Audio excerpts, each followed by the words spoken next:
Bonjour à tous et bienvenue sur la chaîne des aventures de G-Man. Je suis G-Man et si on se retrouve aujourd'hui, c'est pour parler d'un film. Avant toute chose, je tenais, c'est une habitude sur cette chaîne, à m'excuser pour le peu de vidéos qui sont sorties en 2021 pour des raisons un peu indépendantes de ma volonté, je suis désolé. Ça fait qu'on est passé à côté de, bon, au final, quelques films, quelques séries, peut-être pas des sujets sur lesquels j'aurais eu beaucoup de choses à dire, donc au fond, c'est pas si grave que ça, mais bon, tu vois, je tenais quand même à m'excuser. Là, on va essayer de prendre un rythme un petit peu plus correct. Là, il y a cette première vidéo qui va sortir, puis on va revenir sur un autre vlog pour parler séries. Alors, pas forcément la série que vous attendez, on va pas forcément rester dans du Marvel. Et au final, on va se revoir dans quelques vidéos qui vont sortir assez rapidement normalement sur cette chaîne. Voilà, aujourd'hui, fin de laïus. On va plutôt discuter et arrêter de tourner autour du pot. Comme je vous disais, cette année, on a raté quelques films, notamment 3 films Marvel qui sont sortis, qui ont été un petit peu, qui ont fait pas grand bruit, mais qui ont fait moins de bruit que les précédents. Donc on a eu quand même Black Widow qui est sorti, on a eu Shang-Chi et puis récemment Les Éternels, qui ont eu des avis qui pensaient à croire que Marvel commençait à se diriger vers autre chose, vers quelque chose laisser un peu plus de marge à des artistes, à des créatifs sur des sujets différents, avoir un peu plus de liberté artistique, avoir un peu plus d'espace pour respirer, ou aborder des sujets qui ne vont pas forcément révolutionner l'intégralité de l'univers. Avec en parallèle des séries sur Disney Plus qui elles, pouvaient être intéressantes, apporter des jalons intéressants, des avancées, développer des personnages sur des longueurs donc différentes. On n'est pas sur un format film, on peut se permettre de laisser encore plus d'espace pour développer les personnages et commencer à arriver sur des sujets à grande échelle. Et au final, est-ce qu'on pouvait passer en cette fin d'année 2021 à côté du phénomène Spider-Man No Way Home? Et bien pour être franc avec vous, j'ai failli passer à côté, mais je me suis dit quand même, en force d'avoir tant de leaks et tant de choses qui en parlaient, ça peut peut-être être intéressant de voir ce que ça donne. Donc je vais vous donner mon avis immédiatement. Avant toute chose, Spider-Man No Way Home, de quoi ça parle? Eh bien on prend le film immédiatresse après la fin de donc Far From Home, putain je vais avoir beaucoup de mal avec ces titres de films, donc au moment où, après la mort de Mysterio et un semblant de retour à la normale, on s'aperçoit que Mysterio donc a leaké une vidéo divulguant l'identité de Spider-Man, et donc tout le monde, via notamment le Daily Bugle, c'est que Peter Parker est Spider-Man et sa vie va commencer à être un enfer. Et le problème c'est que ces révélations vont avoir des répercussions sur sa vie privée, sur sa vie personnelle, mais sur la vie de son entourage également.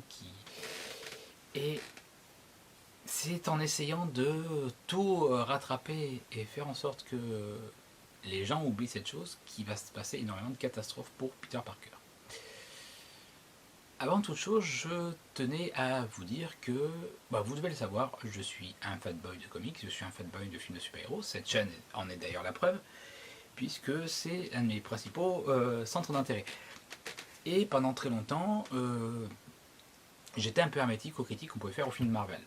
Et les films Marvel, tout le monde, beaucoup critiquent, que ce soit public ou même grands réalisateurs, en disant ce n'est pas du cinéma, c'est juste, pour reprendre par exemple Martin Scorsese, c'est juste des montagnes russes, c'est vain, c'est creux, ça n'a pas d'intérêt. Et pendant très longtemps, je dis non, c'est du cinéma de divertissement, peut-être parfois un peu bas de plafond, on peut y trouver des analyses intéressantes. Mais je pense que de ne pas voir les autres films Marvel qui sont sortis cette année et de directement me faire une sorte de sevrage de films Marvel récents et de tomber directement sur No Way Home, je commence à être plus ou moins à comprendre ce que ces gens veulent dire et à être d'accord avec eux-mêmes. Parce que ce film, au fond, je ne sais pas si c'est réellement un film. Le problème, c'est que ce film repose sur énormément d'incohérences, sur énormément de moments un peu what the fuck. On se demande pourquoi il réagit même pas correctement à ses propres règles. Et au fond, c'est presque un petit peu vain. C'est presque un petit peu vain. Donc là, on va On va très rapidement partir dans le spoiler. Hein. Donc vous le savez sur ma chaîne, je n'hésite pas à spoiler, mais bon. Et puis là, si vous voyez ma vidéo que maintenant, vous êtes les plus chanceux qui sont passés à côté de tous les spoilers, etc.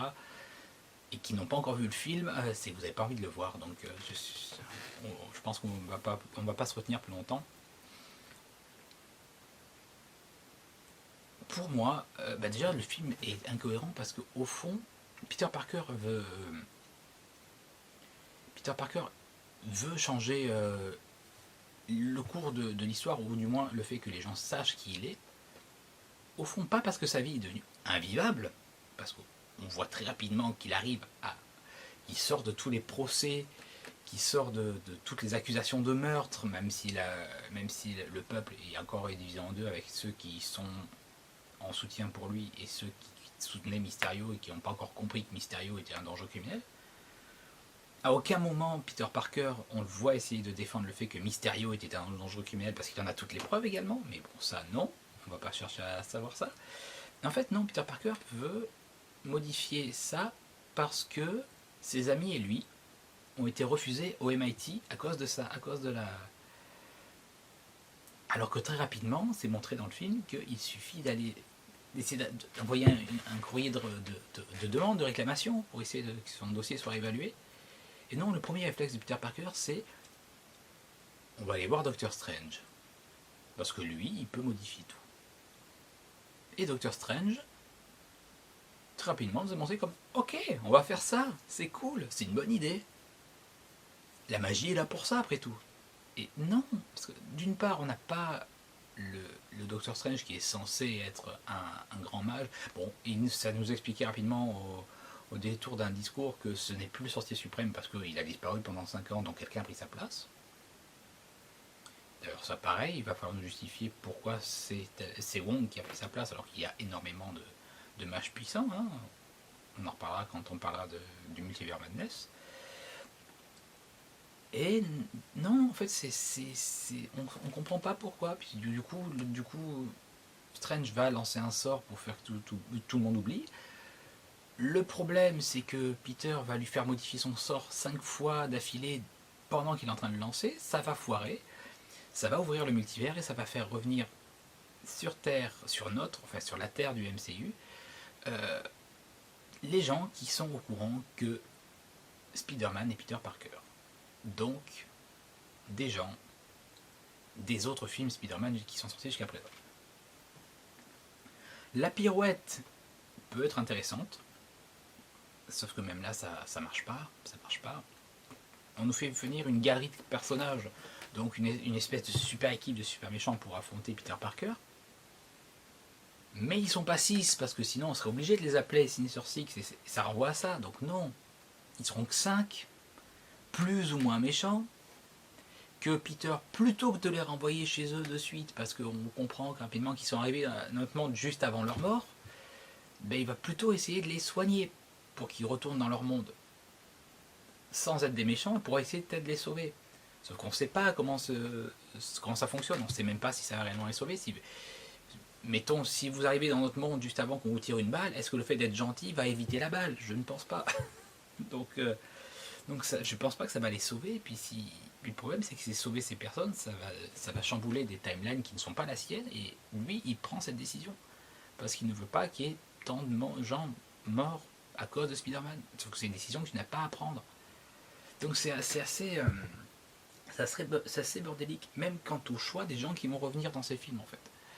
Les 5 super méchants qui vont affronter Peter Parker dans ce film sont donc Docteur Octopus, le Bouffon Vert joué par William Dafoe, donc celui du premier film Spider-Man, l'Homme Sable, Electro et le Lézard. Donc le Lézard, donc on savait pas. Donc le Lézard est là, mais c'est pour faire un 5e parce qu'il va avoir aucun rôle dans le film. William Dafoe va être là en tant que mastermind parce que c'est le rôle du Bouffon Vert d'être un espèce de super méchant. L'Homme Sable. Pourquoi l'Homme Sable est là? Parce que c'est les méchants et tout le long du film l'Homme Sable va se battre, mais il n'a pas de raison de se battre parce qu'il n'est pas spécialement méchant en fait dans les films. Enfin en tout cas à la fin de Spider-Man 3 on nous a montré que comme faisant la paix avec Spider-Man, donc il n'y a pas de raison d'être méchant et de se battre. Electro, donc Electro en plus il y a eu des critiques parce qu'il n'a pas du tout le look de Electro dans Amazing Spider-Man 2. Mais c'est parce que Jamie Foxx avait fait la demande de ne plus être bleu et voilà, il nous a fait une Samuel L. Jackson dans Star Wars. Est-ce que moi je peux avoir un sabre laser violet? Oui, très bien, voilà. Et on trouvera des justifications derrière pour ça. Du coup, Jamie Foxx retrouve le physique de Jamie Foxx, donc beau gosse, etc. Bon, c'est justifié par le changement d'univers. Très bien. Mais c'est tout. C'est tout. En fait, c'est les seuls super méchants qu'on va le voir affronter. C'est-à-dire que le Venom de Spider-Man 3, Harry Osborn en bouffon vert, que ce soit période Sam Raimi ou période Mark Webb, les deux non plus, on va pas les voir réapparaître. Et en fait, pas d'autres méchants non plus. Donc on comprend pas. Bon, peut-être qu'ils sont là, mais ailleurs, c'est pas justifié. À aucun moment on en parle, ce qui est dommage. Et donc assez rapidement, donc Peter Parker va se retrouver à affronter ces super méchants, à pas faire le poids, parce que seul il fait pas le poids.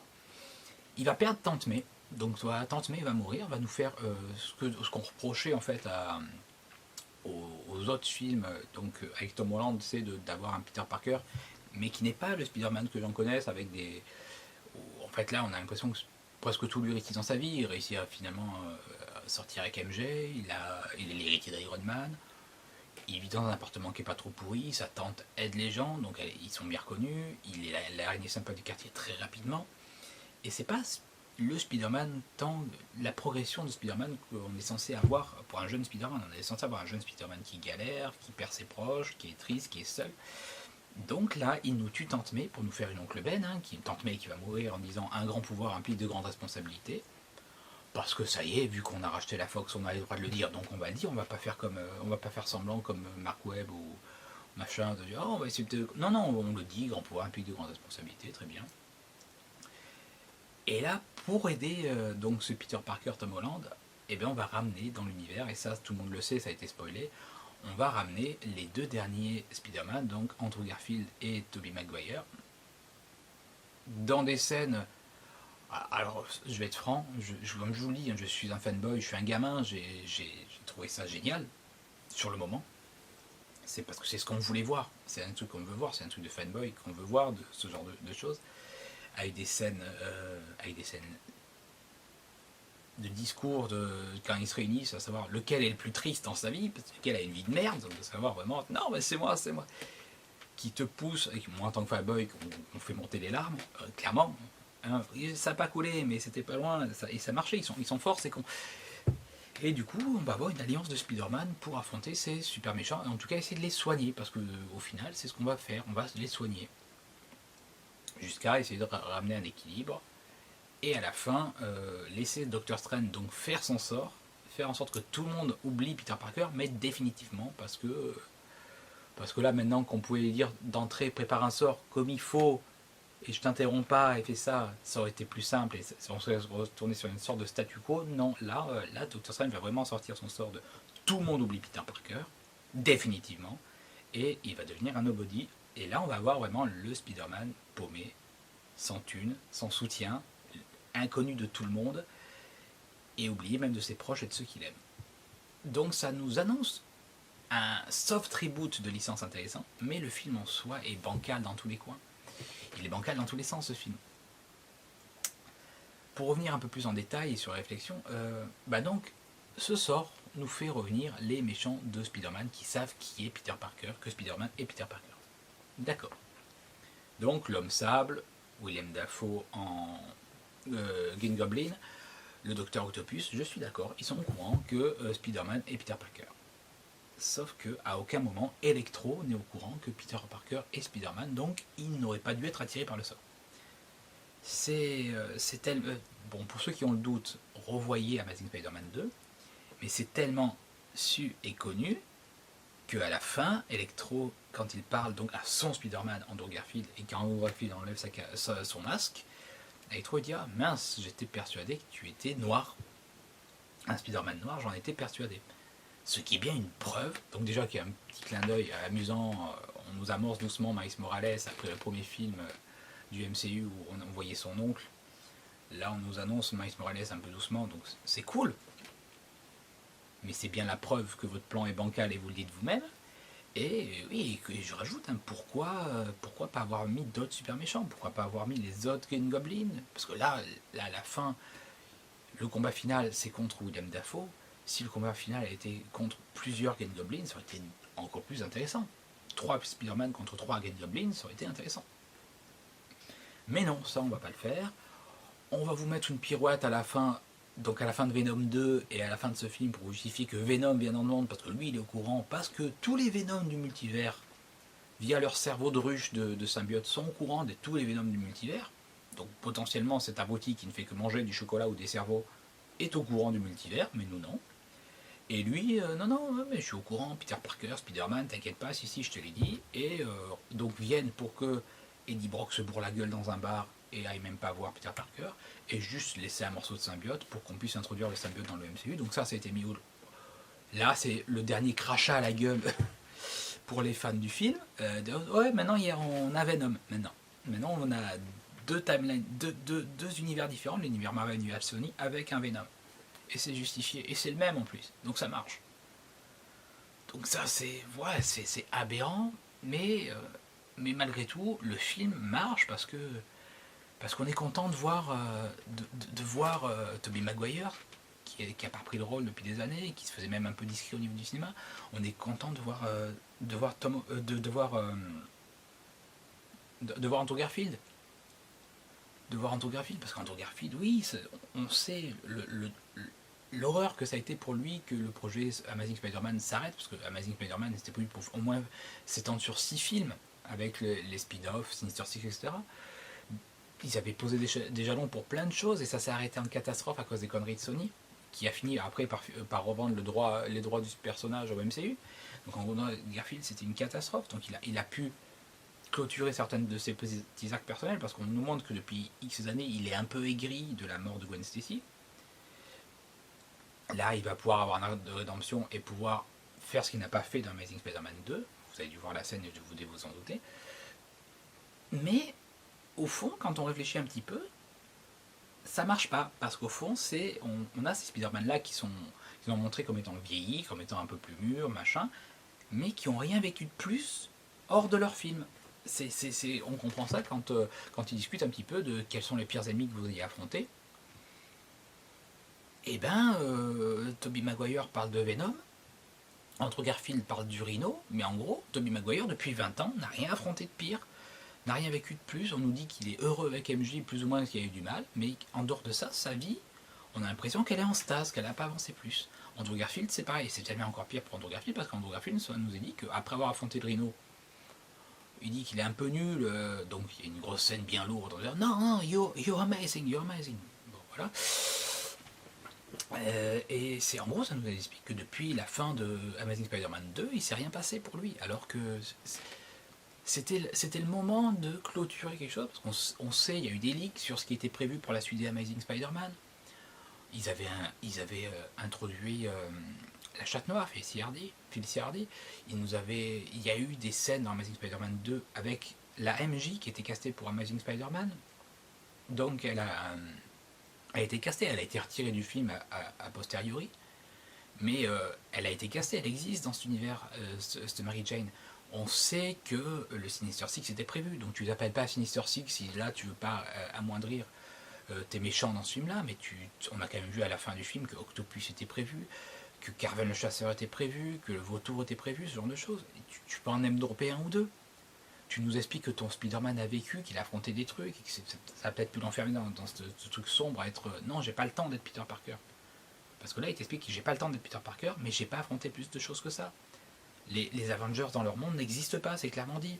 Donc techniquement, t'es tout seul, t'es dans un monde qui s'auto-suffit, t'es tout seul, ça avance pas, mais t'as pas le temps de faire quoi que ce soit d'autre. Donc c'est superficiellement très cool, et ça te donne une dose de dopamine, mais en fond, quand tu grattes la surface, il n'y a rien, c'est un énorme ballon de baudruche. Donc pour moi, est-ce que ce film marche comme un grand film? Non. Et je suis désolé du parallèle, ça peut-être... Voilà, comprenez mon raisonnement, pour moi, ce film, c'est un porno. Mais voilà, t'es content de le voir, tu t'amuses, t'es là, tu sais pourquoi t'es là, mais ça raconte rien en fait. Ça raconte rien. T'as passé un bon moment, mais ça raconte rien. C'est ce que Scorsese appelle avec des montagnes russes. Les montagnes russes, tu vas t'en sortir avec des émotions et tu vas pouvoir nuancer avec le recul, mais tu vas pas te dire fondamentalement, là je me suis éclaté en descendant la montagne russe. En fait, c'était merdique. Non, tu vas garder ça. Parce que là, quand tu sors du film, tu commences à dire, mais ça marche pas, ça marche pas. Et en fait, c'est un magnifique château de cartes. Et à peine tu t'en éloignes, le mouvement d'air fait que le château de cartes s'écroule. Si vous voulez un parallèle plus fin et plus con que le porno, c'est une boîte de tic-tac. Pendant tout le film, tu te bouffes des tic-tac. C'est bon, c'est du bonbon, ça se mange bien, c'est petit, ça passe bien. Et c'est addictif. Tant que tu n'as pas fini ta boîte de tic-tac, tu vas pas la lâcher. Mais à la fin, niveau valeur nutritive, zéro. C'est à zéro, quoi. Donc, est-ce que je vous conseille d'aller voir ce Spider-Man?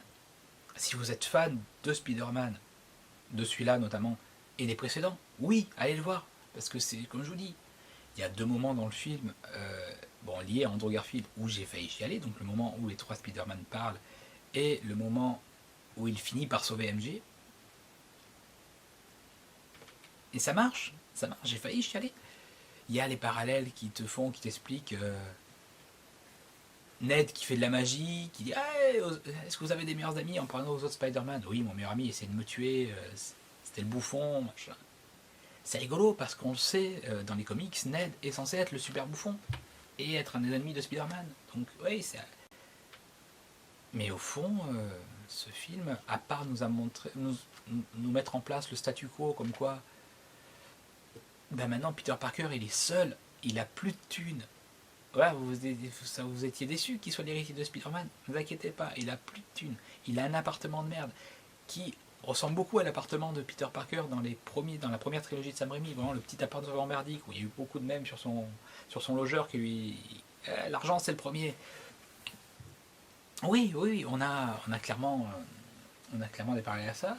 On a à la fin un petit retour, on a un changement de costume, un dernier changement de costume, parce qu'il y a eu plusieurs changements de costume dans ce film. Le costume évolue tout au long du film, mais à la fin, là, on a le costume bleu et rouge. Beaucoup ont critiqué le noir et rouge, c'est pas top. Là, on a vraiment le retour au costume classique bleu et rouge, avec un bleu bien flash, avec un Spider-Man qui se lance et qui ça fait légèrement penser à l'intro du jeu sur PS4. Avec ce petit appart pourri où il part par la fenêtre et il voltige entre les immeubles, on a enfin des vraies scènes de voltige. Ça fait 2 films du MCU où Spider-Man ne voltigeait pas trop. Ou alors pas dans son milieu habituel. On se retrouve dans le premier en pleine banlieue où pas facile de voltiger trop, et voilà. Et dans le deuxième où on se retrouve en Europe, donc c'est pas son milieu naturel. Là on a du Spider-Man qui voltige un petit peu à la fin du film, mais c'est à la fin du film. Au début on nous met la scène de voltige sur des piliers de tension pour l'amener en pleine campagne. Est-ce que je vous conseille d'aller voir Spider-Man? Oui, vous allez avoir votre dose de. C'est du bon film popcorn, vous allez bouffer votre popcorn, vous allez être content, il y a du caméo, il y a le retour de Charlie Cox en Daredevil. Et c'est bien Daredevil, hein, c'est montré comme. Enfin, on le voit pas en costume, mais on le voit en Matt Murdock, en avocat, en défendant les plus faibles. Et on le voit le faire du Daredevil. Et ça, c'est génial. Et ça pourrait être juste du caméo, mais avec, en parallèle, bon, ça c'est un spoiler pour autre chose, l'apparition de Donofrio dans la série Hawkeye. Donofrio qui force bien en disant non, mais c'est mon caïd de la série Netflix, plus ou moins. On sait que là, c'est pareil, c'est notre Daredevil, et ça, c'est cool. Et ce sera peut-être pas que du caméo, parce qu'ils sont en train de parler pour introduire le personnage dans d'autres films ou dans d'autres séries, potentiellement dans la série She-Hulk. Donc ça, c'est cool.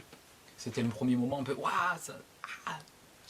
Mais voilà, le problème, c'est que c'est ça en fait. Ces films, est-ce que c'est réellement des films ou c'est juste un enchaînement de moments qui vont dire. Au final, le film repose quasi intégralement que sur ça. Sur des moments où tu dis oh c'est génial, oh les caméos, les machins. Donc, moi en tant que lecteur de comics, quand je m'en bouffais sur certains films où tu as des moments un peu comme ça, où c'était issu principalement de trucs un peu obscurs, de comics, etc., moi ça me faisait rire. Mais j'avais le sentiment d'être un peu tout seul, parce qu'il y avait beaucoup de moments. Il y avait des gens, la majorité des gens, qui chopaient pas tout, ces histoires, etc. Là, on est en train d'élargir tellement de trucs sur des films, que des séries que les gens ont connues, que tout le monde est au même niveau. Et là, beaucoup commencent à à critiquer en disant mais ouais mais ça c'est pas être du film. Donc ça me fait nuancer mon propos et finalement depuis le début, oui c'est ça, c'est des bonbons qui te sont jetés au visage, donc j'adore le sucre, c'est génial, j'adore les bonbons. Mais est-ce que ça fait pour autant un bon film mémorable? Est-ce que c'est parce qu'on s'est pris des bonbons à la gueule pendant 2 heures que Incassable ou Watchmen sont des bons films? Oui, je considère Incassable et Watchmen dans ces catégories de bons films. Ceux qui sont pas d'accord avec moi pour Watchmen, vous pouvez toujours vous désabonner, vous barrer. Mais voilà, donc c'est... Alors oui, c'est un bon moment spectacle. Si jusqu'à présent vous avez bouffé le film du MCU, celui-là, il aura sans doute plus à vous mettre sous la dent qu'un Thor 2 ou que des films qui ont été plus critiqués. Vous allez passer un bon moment, mais... Voilà. On se retrouve très rapidement pour parler d'autres sujets, d'autres films, d'autres séries. A très bientôt sur les aventures de G-Man. Ciao.